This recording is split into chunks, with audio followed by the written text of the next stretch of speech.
Let's cross now to Catherine Bennett. It's time for business. On Thursday, he unveiled this $1.9 trillion COVID relief fund.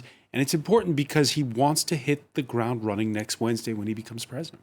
He absolutely does. And what's interesting about this is that it is a rescue plan on a huge scale. This is even bigger than the financial rescue package that Obama introduced after the 2008 financial crisis.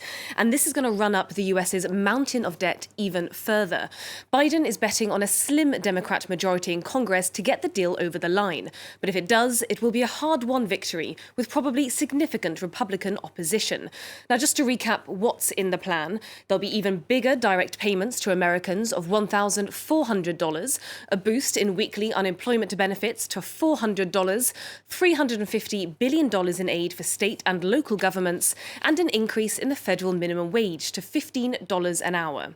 Now, Biden is very much painting himself as a compassionate president. A lot of the measures he's rolling out are social in nature and will have an impact on the poorest households in America. Let's have a listen. Direct cash payments, extended unemployment insurance, rent relief, food assistance, keeping essential frontline workers on the job, aid to small businesses. These are the key elements to the American Rescue Plan that would lift 12 million Americans out of poverty and cut child poverty in half. That's 5 million children lifted out of poverty if we move. Our plan will reduce poverty in the black community by 1/3, reduce poverty in the Hispanic community by almost 40%. We can take a look at how the markets are reacting to that.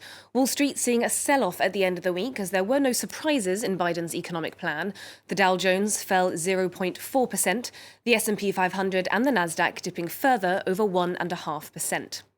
EU markets also ending the week downbeat, closing in the red. The FTSE was down 1% and the CAC 40 and the DAX both dropped over 1.5%. The UK's economy shrank in November, which could be a sign that it's heading towards a double-dip recession. GDP dropped 2.6% in November last year during the country's second lockdown. Now, that's a small dip compared to the more than 18% fall during the first lockdown in spring last year. Economists are expecting another contraction in the first quarter of 2021. The country's Chancellor, Rishi Sunak, is coming under pressure by business lobby groups to provide more financial support for companies.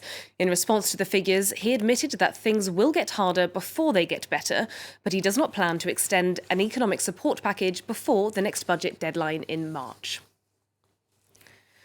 Early talks, which would have seen the French supermarket giant Carrefour taken over by Canadian retailer Couche-Tard, appear to have ground to a halt. The French government has said non in no uncertain terms, and without government approval, the deal can't go ahead. Camille Nedlec and BFM TV have more. Even though talks had barely begun, hopes of a transatlantic takeover of Carrefour have already been scuppered by the French government, who have the power to veto foreign investment in strategic sectors such as food. C'est un non courtois, mais c'est un non. mais clair et définitif. The Canadian firm Couche-Tard had made a non-binding offer to buy Carrefour for €20 per share, a deal that would have cost over €16 billion. But the French finance minister claimed that a foreign takeover would endanger the country's food security. The group accounts for 20% of France's food distribution market. Et je considère que cette crise sanitaire nous a appris une chose, c'est que la sécurité alimentaire, Jean-Jacques Bourdin, n'a pas de prix. Et qu'on est bien content d'avoir des rayons avec des produits agricoles de qualité, produits largement en France.